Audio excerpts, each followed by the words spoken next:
Chemical সেক্টরের একটা অন্যতম কোম্পানি যার নাম হচ্ছে আরতি ইন্ডাস্ট্রিজ লিমিটেড। আরতি ইন্ডাস্ট্রিজ লিমিটেডের হচ্ছে কোয়ার্টার 3 রেজাল্ট আউট হয়ে গেছে। কোয়ার্টার 3 রেজাল্টের পারফরমেন্স কী টাইপের দিয়েছে আরতি ইন্ডাস্ট্রিজ লিমিটেড, সেটাকে নিয়ে আমরা অ্যানালিসিস করব। তার আগে আমরা কোম্পানিটার হচ্ছে চার্ট প্যাটার্নটাকে নিয়ে অ্যানালিসিস করব। দেখব যে শেয়ার হোল্ডারদের কতটা রিটার্ন জেনারেট করেছে বা ওয়েলথ ক্রিয়েট করে দিয়েছে, সেটাকে নিয়ে আগে আমরা ফার্স্ট অ্যানালিসিস করব। আফটার দ্যাট হচ্ছে আমরা কোম্পানিটার হচ্ছে কোয়ার্টার 3 রেজাল্টের পারফরমেন্স কী টাইপের দিয়েছে সেটাকে নিয়ে অ্যানালিসিস করব।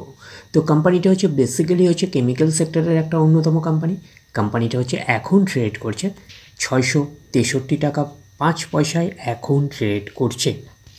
আমরা যদি চলে যাই কোম্পানিটার মার্কেট ক্যাপিটালাইজ, তাহলে মার্কেট ক্যাপিটালাইজ হচ্ছে 24,000 কোটি টাকার মার্কেট ক্যাপিটালাইজ। অর্থাৎ এই কোম্পানিটাকে আমরা মিড ক্যাপ টাইপের কোম্পানি হিসাবে কিন্তু কনসিডার করতেই পারি। তো কোম্পানিটার একদিনের পারফরমেন্স দিয়েছে 5%-এর মতন পজিটিভ রিটার্ন জেনারেট করেছে একদিনে। 5 দিনের পারফরমেন্স করেছে 3%-এর মতন পজিটিভ রিটার্ন জেনারেট করেছে 5 দিনে। আমরা যদি চলি এই এক মাসে হচ্ছে 8%-এর মতন পজিটিভ রিটার্ন জেনারেট করেছে এক মাসে।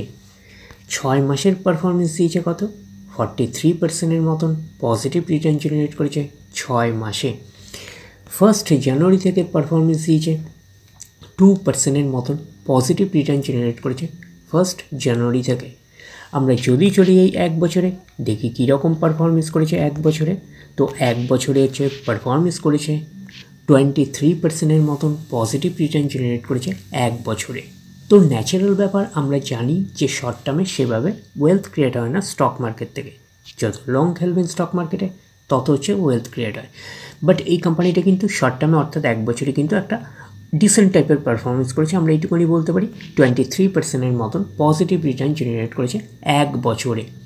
তো এখন দেখার বিষয় কোম্পানিটা কি লং টার্মে ভালো পারফরমেন্স করেছে, কোম্পানিটা কি লং টার্মে কি ওয়েলথ ক্রিয়েট করে দিয়েছে শেয়ার হোল্ডারদের, সেটাই কিন্তু এখন আমাদের দেখার বিষয়।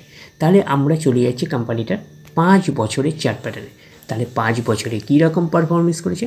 5 বছরে হচ্ছে 94%-এর মতন পজিটিভ রিটার্ন জেনারেট করেছে 5 বছরে। তো 100% মানে ইনভেস্টমেন্ট ডবল, তো ইনভেস্টমেন্টকে কিন্তু 5 বছরে ডবল করেনি। তো সেই হিসাবে কিন্তু একটা আন্ডার পারফরমেন্স করেছে, আমরা এইটুকুনি বলতে পারি 5 বছরে। তো যেহেতু কেমিক্যাল সেক্টর এখন একটা স্লো ডাউন ফেজের মধ্যে দিয়ে চলছে, তো সেই কারণে আমরা বলতে পারি যে 5 বছরে একটা আন্ডার পারফরমেন্স করেছে আরতি ইন্ডাস্ট্রিজ লিমিটেড। তো এখন দেখার বিষয় কোম্পানিটার হচ্ছে ম্যাক্সিমাম চার্ট প্যাটার্ন হিসাবে কীরকম পারফরমেন্স করেছে। তাহলে আমরা চলে আসলাম ম্যাক্সিমাম চার্ট প্যাটার্নে।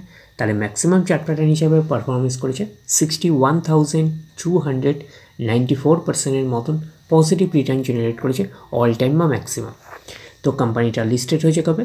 1999-এ। তাহলে 1999 থেকে কিন্তু এখন অবধি রিটার্ন জেনারেট করেছে 61,294%-এর মতন পজিটিভ রিটার্ন জেনারেট করেছে। তো ম্যাক্সিমাম চার্ট প্যাটার্নটা লেফট টু রাইট ওপরের দিকে মুভ করছে, তো সেই হিসাবে কিন্তু একটা ডিসেন্ট টাইপের চার্ট প্যাটার্ন হিসাবে আমরা কনসিডার করতেই পারি। যেহেতু কোম্পানিটা একটা মিড ক্যাপ টাইপের কোম্পানি, সেই কারণে আপনাদের যেরকম রিটার্নও হিউজ দেবে সেরকম কিন্তু বড় বড় কারেকশানস হবে। তো এইসব জায়গাটা দেখতে পাচ্ছেন বড় বড় কারেকশানস, আপনারা যদি এক্স্যাক্টলি ক্যালকুলেশন করে থাকে তাহলে এইসব জায়গাগুলোতে বড় বড় কারেকশানস রয়েছে। তো স্টকটা কিন্তু এখনও অবধি কিন্তু আমরা যদি এক্স্যাক্টলি ক্যালকুলেশন করি তো অনেকটাই ডিসকাউন্ট রেটে আমরা পাচ্ছি। তো মোটামুটি 40%-এর ওপরেই আমরা যদি এক্স্যাক্টলি ক্যালকুলেশন করি 40%-এর ওপরে কিন্তু ডিসকাউন্ট রেটে কিন্তু এখন স্টকটা মার্কেটে অ্যাভেলেবেল।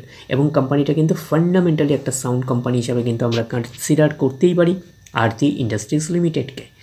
তো এখন দেখার বিষয় কোম্পানিটার কোয়ার্টার 3 রেজাল্টের পারফরমেন্স কী টাইপের দিয়েছে। তাহলে আমরা চলে যাচ্ছি কোম্পানিটার কোয়ার্টার 3 রেজাল্টে। আমরা চলে আসলাম কোম্পানিটার হচ্ছে কোয়ার্টার 3 রেজাল্টে। আগে আমরা আমরা দেখে নেব যে সিকোয়েন্সগুলো ঠিকঠাকভাবে সাজানো রয়েছে নাকি, এটাকে আগে আমরা দেখে নেব। এটা হচ্ছে এই কোয়ার্টার, মিস হচ্ছে কোয়ার্টার 3, এটা প্রিভিয়াস কোয়ার্টার, আর এটা হচ্ছে এক বছর আগে। তাহলে সিকোয়েন্সগুলো ঠিকঠাকভাবে সাজানো রয়েছে আমরা এইটুকুনি বলতে পারি। তো এইবারে আমরা দেখে নিই যে অ্যামাউন্টগুলো কিসে দিয়েছে। অ্যামাউন্টগুলো কিন্তু কারেন্সি দিয়েছে অ্যামাউন্টগুলো। এইবারে আমরা চলে যাব কোম্পানিটার হচ্ছে টোটাল ইনকামে। তো টোটাল ইনকামে যাওয়ার আগে আমরা কি করব, একটু লার্জ করে নিয়ে অ্যাডজাস্ট করে নেব, তাহলে আপনাদের কাছে ব্যাপারটা আরও ভিজিবল হবে। এইবারে আমরা চলে আসলাম কোম্পানিটার টোটাল ইনকামে। তাহলে কি পাচ্ছি, এই কোয়ার্টার মিস হচ্ছে কোয়ার্টার 3-তে কোয়ার্টার থ্রিতে কত আছে 1740, প্রিভিয়াস কোয়ার্টারে ছিল কত 1454, এবং এক বছর আগে ছিল কত 1668। তাহলে এক বছর আগে 1668টা এখন কত হয়ে গেছে 1740। তাহলে আমরা বলবো ইয়ার অন ইয়ার বেসিস কিন্তু জাম্প রয়েছে টোটাল ইনকামে। প্রিভিয়াস কোয়ার্টারে ছিল কত 1454, সেটা হয়ে গেল এই কোয়ার্টার, মিনস হচ্ছে কোয়ার্টার থ্রিতে হয়ে গেল 1740। তাহলে আমরা বলবো কোয়ার্টার অন কোয়ার্টার বেসিসও কিন্তু জাম্প রয়েছে টোটাল ইনকামে। তো ন্যাচারাল ব্যাপার আমরা জানি যে ইনকাম করতে গেলে কোম্পানিকে এক্সপেন্সেস করতেই হবে। তো এখন দেখার বিষয় কোম্পানিটা ইনকাম করতে গিয়ে কতটা এক্সপেন্সেস করেছে। তাহলে আমরা চলে আসলাম টোটাল এক্সপেন্সেসে। এই কোয়ার্টার মিস হচ্ছে কোয়ার্টার থ্রিতে 1623, প্রিভিয়াস কোয়ার্টারে ছিল 1372, এবং এক বছর আগে ছিল 1508। তাহলে এক বছর আগের 1508টা এখন কত হয়ে গেছে 1623। তাহলে আমরা বলবো ইয়ার অন ইয়ার বেসিস কিন্তু জাম্প রয়েছে টোটাল এক্সপেন্সেসে। প্রিভিয়াস কোয়ার্টারে ছিল কত 1372, সেটা হয়ে গেল এই কোয়ার্টার, মিনস হচ্ছে কোয়ার্টার থ্রিতে হয়ে গেল 1623। তাহলে আমরা বলবো কোয়ার্টার অন কোয়ার্টার বেসিসও কিন্তু জাম্প রয়েছে টোটাল এক্সপেন্সেসে। এইবারে আমরা বের করব কি, এইবারে আমরা বের করব হচ্ছে অপারেটিং প্রফিট। কী করে বের করব, টোটাল ইনকাম থেকে টোটাল এক্সপেন্সেস আমরা বাদ দেব, বাদ দিলে যেটা পড়ে থাকবে সেটা হচ্ছে অপারেটিং প্রফিট। টোটাল ইনকাম পেয়ে গেছি, টোটাল এক্সপেন্সেসও পেয়ে গেছি, টোটাল ইনকাম থেকে টোটাল এক্সপেন্সেস বাদ দিলে পড়ে থাকছে অপারেটিং প্রফিট। অর্থাৎ আপনারা বলতে পারেন profit before exceptional items and tax. তাহলে পাচ্ছি কত, এই কোয়ার্টার মিস হচ্ছে কোয়ার্টার থ্রিতে 117, প্রিভিয়াস কোয়ার্টারে ছিল কত 82, এবং এক বছর আগে ছিল কত 160। তাহলে এক বছর আগের 160টা এখন কত হয়ে গেছে 117 হয়ে গেছে। তাহলে আমরা বলবো ইয়ার অন ইয়ার বেসিস কিন্তু ডাউন পারফরমেন্স করেছে অপারেটিং প্রফিটে। প্রিভিয়াস কোয়ার্টারে ছিল কত 82, সেটা হয়ে গেল এই কোয়ার্টার, মিস হচ্ছে কোয়ার্টার থ্রিতে হয়ে গেল 117। তাহলে আমরা বলবো কোয়ার্টার অন কোয়ার্টার বেসিস কিন্তু জাম্প রয়েছে অপারেটিং প্রফিটে।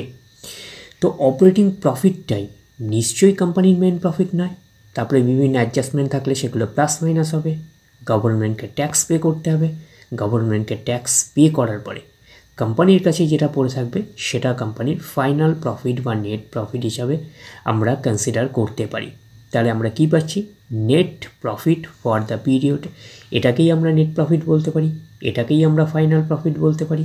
তাহলে পাচ্ছি কত, এই কোয়ার্টার মিস হচ্ছে কোয়ার্টার থ্রিতে 124, প্রিভিয়াস কোয়ার্টারে ছিল কত 91, এবং এক বছর আগে ছিল কত 137।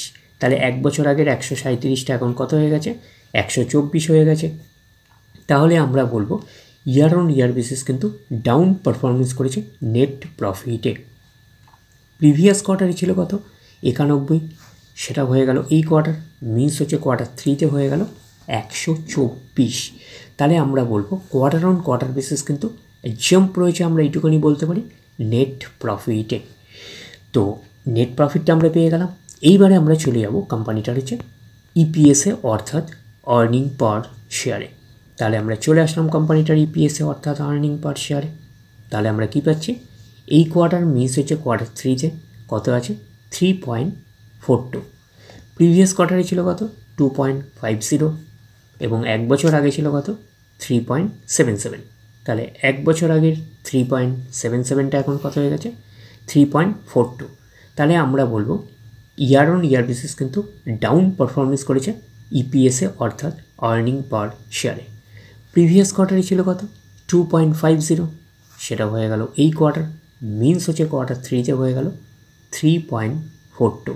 তাহলে আমরা বলবো কোয়ার্টার অন কোয়ার্টার বেসিস কিন্তু জাম্প রয়েছে ইপিএসে অর্থাৎ আর্নিং পার শেয়ারে। তো ন্যাচারাল ব্যাপার আমরা জানি যে নেট প্রফিটের রিফ্লেকশনটা ইপিএসে পাই, আমরা নেট প্রফিটের রিফ্লেকশনটা ইপিএসে পেয়েছি। তো ওভারঅল কনক্লুশন কী দাঁড়াচ্ছে, তো ওভারঅল কনক্লুশন হিসাবে আমরা বলতে পারি আরতি ইন্ডাস্ট্রিজের হচ্ছে কোয়ার্টার থ্রির রেজাল্ট আমরা এইটুখানি বলতে পারি একটা ওকে টাইপের একটা পারফরমেন্স করেছে, আমরা কিন্তু এইটুখানি বলতেই পারি। তো ওভারঅল ভিউটা আপনাদের কাছে ক্লিয়ার। তাহলে এই অবধি, নেক্সট ভিডিওতে আবার আপনাদের সাথে আমার দেখা হচ্ছে। ধন্যবাদ।